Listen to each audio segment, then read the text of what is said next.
The Atlanta Braves lose an ugly game on Wednesday afternoon against the Washington Nationals, showing just how slim the margin for error is for this team down the stretch. We'll talk about that game, also give you my biggest concerns for the Atlanta Braves as the season comes to an end and going into the postseason. And then we'll set you up for this Thursday night's matchup against the Philadelphia Phillies. All that on a Thursday episode of Locked On Braves. So let's get into it. You are Locked On Braves, your daily Atlanta Braves podcast. Part of the Locked On Podcast Network, your team every day.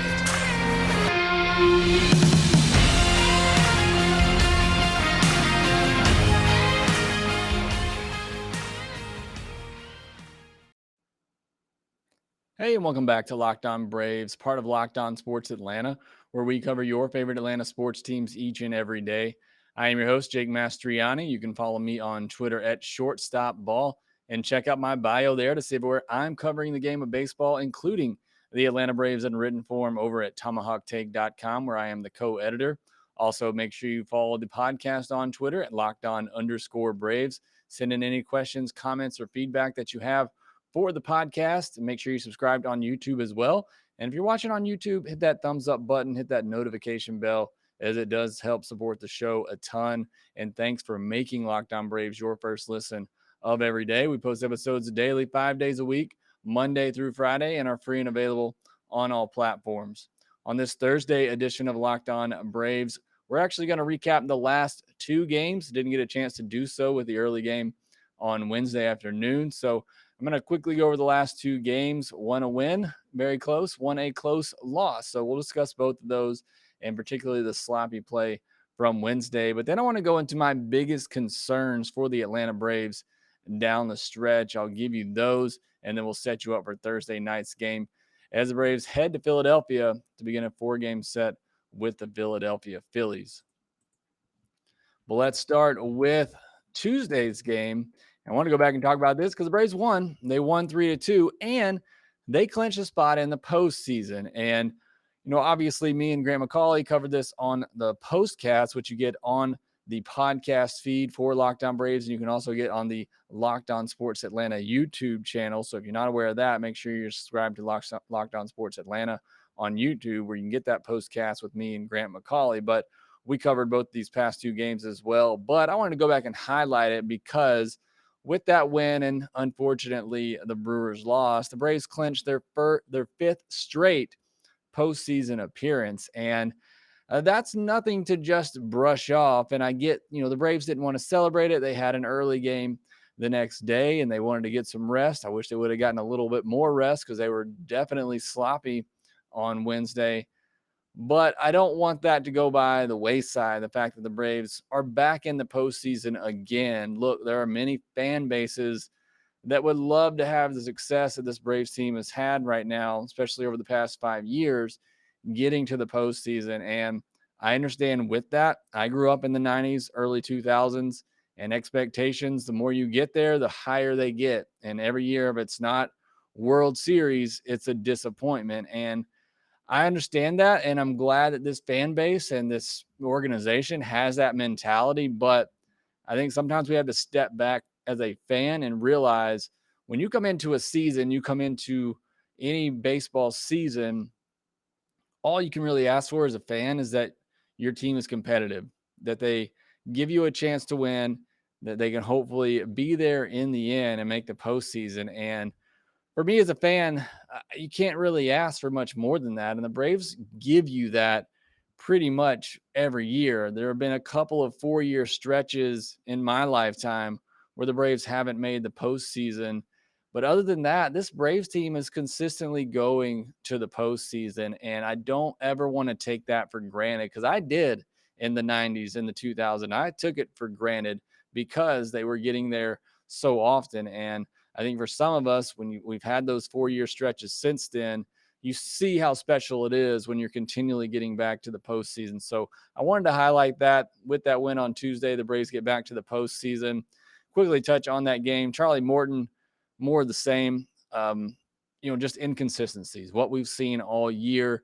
For me right now, Charlie Morton's the fourth starter on this team. It's going to be interesting to see what happens with the postseason rotation, but I don't trust Charlie Morton at this moment. You're going against the Nats offense, a game where he should have been able to just breeze through, 6 innings, get a quality start, and he's not able to do that. It just shows me there are some inconsistencies going on with Charlie Morton. Stuff is still very good. He had 19 swings and misses and 18 called strikes against the Nationals. So dominant stuff, no doubt about that. But it's just batter to batter, inning to inning. You don't know what you're going to get command wise from Charlie Morton, and that's a problem. Um, Also, wanted to mention Dansby Swanson had a great game on Tuesday as well, made a highlight reel play. I think he has a real good chance to win the Gold Glove at shortstop in the National League, which would be a huge accomplishment for him.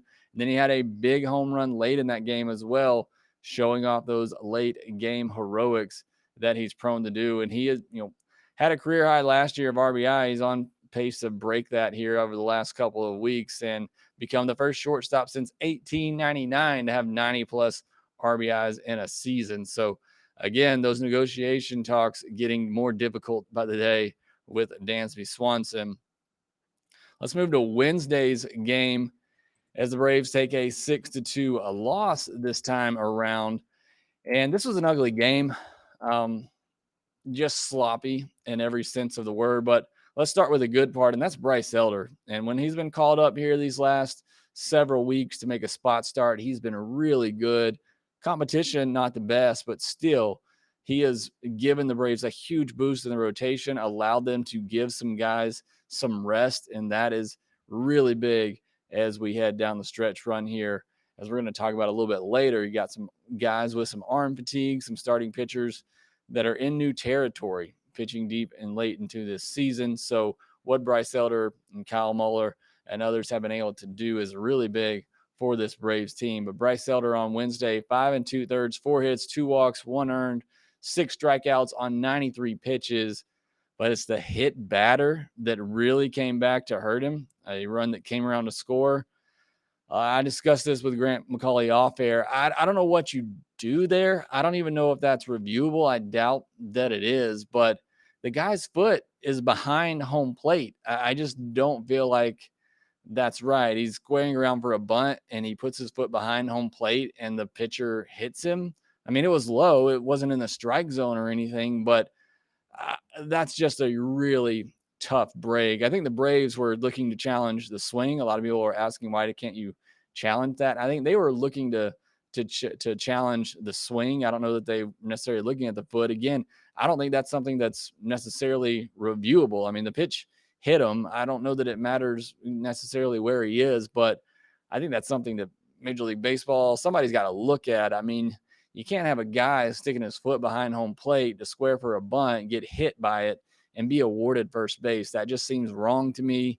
And that was a pivotal point in the game because that run came around to score, and it was a 1-run game. So unfortunate break there for Bryce Elder, but otherwise a very good start. I think he gets at least one more down the stretch here, either coming against the same Nats team next weekend or coming against the Marlins in the final series of the year, and really good against the Marlins his last 2 times out. So I think he gets at least one more start this year. I think he's possibly a postseason candidate as well with the way that he has pitched. I've been talking about Kyle Muller and how I think he could be a postseason candidate just because it gives you another left-handed arm out of the bullpen and somebody that can come in and give you some innings. But I think Bryce Elder has proven that, he perhaps deserves a chance in that on that postseason roster as well. I've always loved Bryce Elder. I talked about him in the offseason. I think he has a really good chance to be a middle to back of the rotation starter for a while. He has 4 pitches that move all over the place. I mean, all of his pitches are moving. Nothing's thrown particularly hard. But, I mean, they're going in, they're going out, they're going down. I mean, he has a lot of movement on his pitches. It's really hard to square him up. And the only thing for him is can he command those pitches? And that gets away from him at times, and he has issues with the walks, as we saw at the very beginning of the season. But I think he's a very good candidate to be in this Braves rotation. Not a top of the rotation guy, but a middle to back of the rotation guy, a guy that's going to be able to dominate lineups like the Marlins, like the Nationals, might struggle against teams like the Mets and those who are a little bit more patient at the plate and don't chase as much. But I really do like Bryce Elder. But I mentioned this game, just a very, very ugly game, which tends to happen for the Braves sometimes in day games, probably a lot of teams on a getaway day, but two errors in the game. Another one by Matt Olson, which I'll talk about more in a second, but as the base running in this game, you had Vaughn Grissom get doubled off first base on a blooper by Acuna that like Victor Robles is very good. I think if you look at, center field Gold Glove candidates, obviously we very biased to Michael Harris, but Victor Robles, he's shown in this series, he's a very good defensive center fielder, and he made a great running catch and then got up and doubled Grissom off at first base. That was a big play because Swanson followed that with a hit. You never know how things are going to play out the same, but that potentially could have set up first and third with one out for Austin Riley. So that was a big play in the game there. Later in the game, Dansby Swanson with a 12-pitch at bat, 3-2 count. You send Vaughn Grissom. Dansby Swanson strikes out. Grissom's thrown out. It ends the inning. Again, you had Austin Riley, who I know is struggling, but coming up with a runner on base. So that's another costly mistake there. And then the big one later in the game, Michael Harris gets a hit up the middle. Austin Riley freezes, as he probably should have, to make sure the ball gets through. And then William Contreras coming around second base. Look, a lot of the blame put on William Contreras there, and rightfully so, but Ron Washington is giving the windmill for the majority of the time. And I'm watching that play, and I look at William Contreras, and he looks up and he sees Ron Washington giving that windmill, and then he turns it on, making sure that he gets to third base. And by the time he looks up again, it's just too late. So again, I think there's blame all around there. I think a good portion of that blame goes on Ron Washington. Once Riley held up, I think he got to hold Riley at third base. And look, I get what Ron Washington's doing. He wants Riley running hard like he's going to score until Washington knows exactly what's going on with that ball in center field. But I think once Riley hesitated, you got to hold him up. And then unfortunate after that, because Rosario lined right to the shortstop who was playing on the second base side of the bag in a shift, something we won't see next year. So a little bit of bad luck there, some bad base running for sure, some mistakes, bad break with the hit by pitch, just not a lot going the Braves' way. They had 10 hits in the game, but no extra base hits. And we've talked about this all year. This Braves team, when they're not getting the extra base hits, they're not built to go station to station and manufacture runs. And you saw that become a problem on Wednesday. And then speaking of problems, Joey Meneses for the Nationals has become a problem. Came up with the Braves, signed in 2011 by Atlanta. A bit of a journeyman at 30 years old, played overseas, has come back, and he is having quite the end to the season for the Washington Nationals. He had 7 hits in this series and 4 walks, including 2 intentional walks. The Braves intentionally walked him twice, not going to let him beat them. And then ultimately he still does with a 2-run homer late in the game on Wednesday. So Joey Meneses, quite the problem there for the Braves in that series. So speaking of problems, next I want to talk about the biggest concerns for the Atlanta Braves down the stretch. Matt Olson, starting pitchers getting tired, young guys, how they perform down the stretch. We'll discuss that next. Feeling like you can't get in shape, it's not your fault. As men age, our body naturally loses free testosterone. It happens to every man and can make it more difficult to stay in shape and be energetic and active. If you want more energy to counter the negative physical effects of aging, Nugenix Total T testosterone booster with testofen will help you turn back the clock, re-energize your workouts, get you better results at the gym, and help you look and feel like the man you really want to be. Because Nugenix Total T boosts free testosterone that the aging process robs, you'll feel stronger, leaner, with more energy and drive. While every product professes quality, many other products use generic ingredients that are often far less than clinical grade.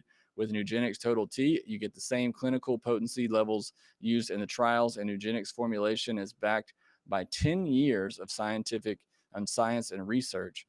Nugenix Total T is the #1 selling testosterone booster at GNC.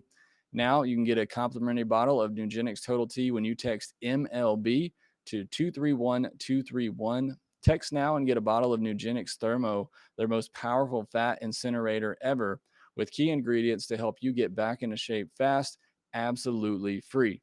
Text MLB to 231-231. That's MLB to 231-231. Message and data rates may apply. Terms apply. Available at nugenix.com/terms. The biggest concerns for the Atlanta Braves down the stretch. Look, there's a lot of good things about this team. It's why they're in the position they're in. It's why they've already clinched a postseason spot. This team is very good, very capable of winning a World Series. I don't want that to get lost in all of this. But as fans typically want to do, we focus a lot on the concerns for this team. And I want to talk about some of those concerns right now because these are things I think can be corrected, can be changed around, can become positives. And in fact, if the Braves are going to win a World Series, some of these things do need to turn around. And the biggest one right now, it's without a doubt Matt Olson. And I hate talking about Matt Olson because every time I do, people want to talk about how bad a trade it was, how they want Freddie Freeman. Freddie Freeman's gone. Get over it. I don't know what else to say to you at this point. Matt Olson is the Braves' first baseman, and he's been what the Braves traded for most of this year. I wrote about that the other day on Tomahawk Take. He's been exactly the guy the Braves traded for. Nothing has changed in his batted ball profile. The only thing that has changed is the strikeout rate's up just a bit and the walk rate is down a little bit. But other than that, the batted ball profile has been exactly what we would expect. And again, the numbers for the majority of the year have been right there. 250, 260 hitter, close to 90 extra base hits, which is just crazy. But there's no doubt he is in a terrible slump right now in September, slashing 108, 205, 169. Defense as well has been suspect really all year long. That's been the more surprising thing for me. I think the offense has been fine. It's been, again, what the Braves traded for. It's the errors. It's the defensive lapses at times for Matt Olson, to me, that have really kind of stood out. Again, 10 errors already. That's already a career high. His previous high was 8 in 2019. So, again, that's something that can be corrected. I think will be corrected. But it certainly has stood out. But the offense for sure needs to turn around. And I touched on this the other day. I believe it was on the postcast, but you can just see Matt Olson pressing right now. Came up in a big spot the other day and, got ahead 2-0 and then just swung at 3 pitches that really weren't even close. It was the quintessential point of a player trying to do too much, who knows he's slumping and he's trying to break out of that slump with one big swing to help his team. And he wants to help his team. He wants to do good. He wants to prove to this fan base that, he can be that stud first baseman and be that all-star level player. But he just needs to get back to being himself and being the hitter that he was for the first 5 months of this season, really. And he's pressing right now. And you can see that. And that's, understandable for a player that wants to be good, that wants to show his hometown team, how good he can be. And it's really leading to a struggle. I'm going to talk about this more in a second as well. I think the guy needs a break. And there's been a lot of off days, and you've heard Snitker talk about it. I have trust in these guys that you just put them out there and they're going to break through. I mean, the guy just needs a mental break, I think, more than anything. But Braves need Matt Olson to turn things around. I don't need him to hit 300. I need him to hit 250. I need him to put the balls in play. I need him to take his walks. And I need him to get those extra base hits that I mentioned. No extra base hits on Wednesday's game. This team lives off the extra base hit, and Matt Olson and Austin Riley are a big part of that. And Austin Riley's my next biggest concern. It's not as much a concern as Matt Olson. He's slashing 191, 273 in September. Certainly not where he'd want his numbers to be, but he is slugging 426. And, that's not 500 where you would want Austin Riley to be, but he still has 5 home runs this month. When he's connecting with the baseball, he's hitting it hard, but need Riley to get going. You need Dansby Swanson to get going. And, his numbers have really slacked off the last 2 months. He slashed 254, 302, 373 in August. He's slashing 233, 278, 411 in September. So you're talking about 3 guys at the top of your order, and Acuna's been, hit or miss. So you're talking about your top 4 hitters for the Braves who just really haven't been themselves for, a month plus now. That is unusual. And that needs to turn around. If the Braves are going to do anything in the postseason, they're going to need that to turn around.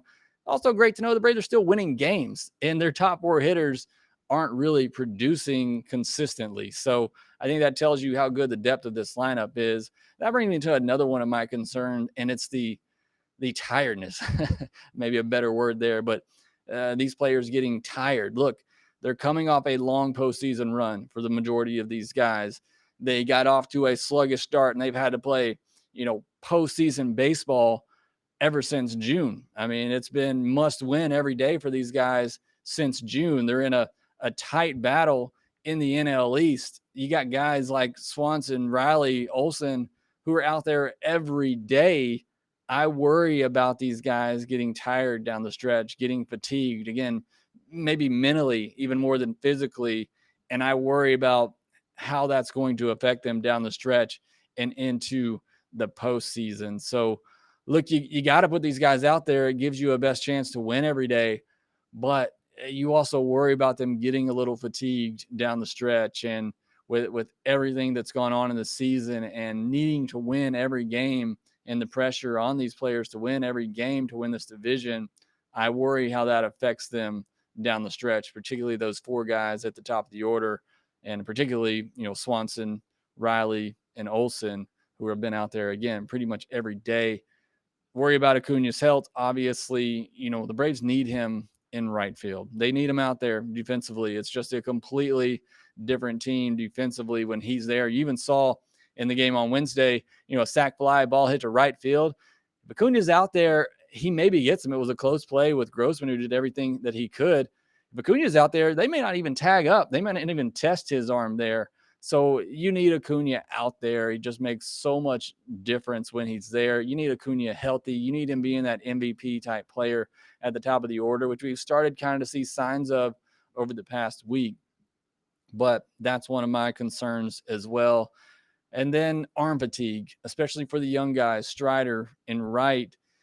Again, Braves need to win every game. So you need these guys pitching, but at the same time, we need them fresh for the postseason. They are in uncharted territories in terms of innings pitched and stressful innings that have been pitched. You need these guys fresh for the postseason. I'm worried that they're starting to tire out a little bit. You see they're skipping Strider and his start now as he's dealing with a little bit of oblique issue. I don't put much concern in that. I think that's more, again, just to kind of pick your spots to save some innings. You felt like Elder could give you a good start against the Nationals and give you a chance to win, and he did. So you felt like that was an opportunity to skip Spencer Strider there. We've seen them do that with Kyle Wright. So that's another one of my concerns, is just arm fatigue overall for these young guys who haven't played this much, haven't played this long in a season. So those are some of my big concerns. The Braves have leaned heavy on the young guys this year. How is that going to affect them as we get in deeper into the season? And then I kind of already mentioned this, not necessarily a concern, but just a reality. And I talked about it for Wednesday's game. There's no margin of error for this team down the stretch if they're going to win this division. They have to play clean baseball every day. And you look at the schedule the rest of the way, I mean, realistically, they can maybe lose 3 games. I mean, you want to win the NL East, you got maybe 3 losses. You got maybe 3 games left that you can lose. You can maybe lose one this weekend against the Phillies. You can maybe lose one of those 6 games between the Nats and the Marlins, and you can maybe lose one of those games against the Mets. And I say maybe. I really think the Braves are going to have to sweep the Mets unless they go into that series even or up a game. So there's just no room for error for this team. How does that play into the mind of the Braves? I think it could either be good or really bad. I think it could be good in the fact that, again, they've been playing postseason baseball for so long. They're ready for that going into the postseason. I think it could also be a detriment to, again, just that wearing down of we've been battling for so long, for so hard. At some point, does that catch up to them? So we'll see what kind of effect that does have on them. But those are my biggest concerns for this team down the stretch. Need those guys at the top of the order to get going.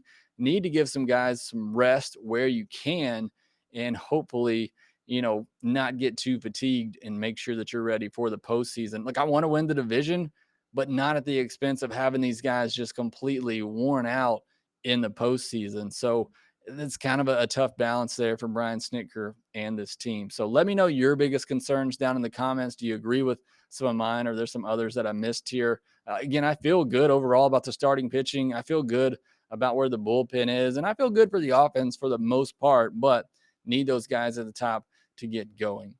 All right, next we'll set you up for Thursday night's game against the Philadelphia Phillies, where Max Fried will be on the mound.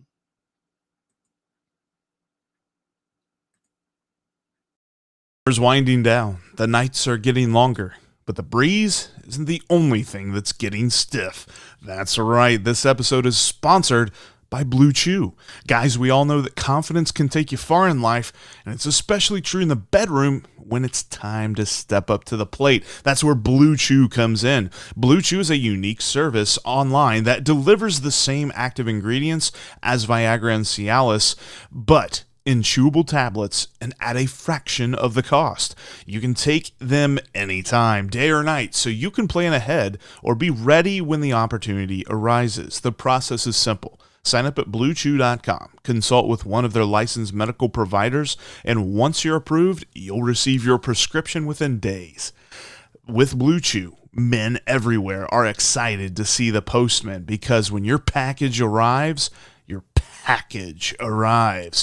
to BlueChew.com and use the promo code LOCKEDON to get a free month's supply and just pay $5 in shipping. That's BlueChew.com, promo code LOCKEDON for your first month for free. The Atlanta Braves head back out on the road for a 4-game set against the Philadelphia Phillies. The Phillies fighting for a wild card spot. And they've had a rough go of it lately. They did pick up a close win on Thursday with Zach Wheeler making his return. So the Braves will avoid him in this series, which is a good thing, a plus for the Braves. But the Phillies are battling, like I said, to reach the postseason, trying to break their postseason drought of 10 years. So it's a big game for them. They're at home. I'm sure their crowd, their fans there will be ready to go and lively for this weekend series. So it'll be a tough test for the Braves on the road, but they'll have their ace on the mound Thursday night in Max Fried. So always a good opportunity to pick up a win and get a series off on a good note. And Ranger Suarez will be going for the Phillies, a guy the Braves are very familiar with. I've seen Ranger Suarez many times now, so Braves hitters should know what they're going to be getting. I think overall in this game, obviously looking for Max Fried, who I think is in that NL Cy Young discussion. I think Sandy has it pretty much locked up at this point, but I'd love to see Max Fried finish in that top 3. So I want to see him have a strong finish down the stretch here. And then that offense, again, talked about it. For first 4 guys in the lineup, particularly, need to see them going. Need to see them have some big moments, some good swings, some good at bats. I mean, we've seen just some bad at bats, particularly from Riley and Olsen this month. Need to see those guys have some good at bats, some good swings, and see this offense get going. I mean, it's really, since that West Coast trip, just has not been clicking on all cylinders for the most part. So I thought that national series was a chance for them to get going, and they really didn't. So maybe in a ballpark in Citizens Bank that's pretty conducive for long balls. Hopefully this offense can get going. Braves can get this series off on a good note. Like I said, margin for error is very slim. You got to win pretty much every day. You can maybe have 3 more losses the rest of the way. You don't want one of those to be on a game where you have your ace on the mound. So getting a good start from Max Fried. See this offense get going, have some success at the top of the order, see some balls go out of the ballpark. No extra base hits on Wednesday. Hopefully that doesn't happen 2 games in a row. That will do it for this episode of Locked On Braves. Thank you for making Locked On Braves your first listen of the day. Now go make Locked On MLB your second listen, where host Paul Francis Sullivan brings humor, passion, and a unique perspective on every team, talking about the biggest stories from around the league.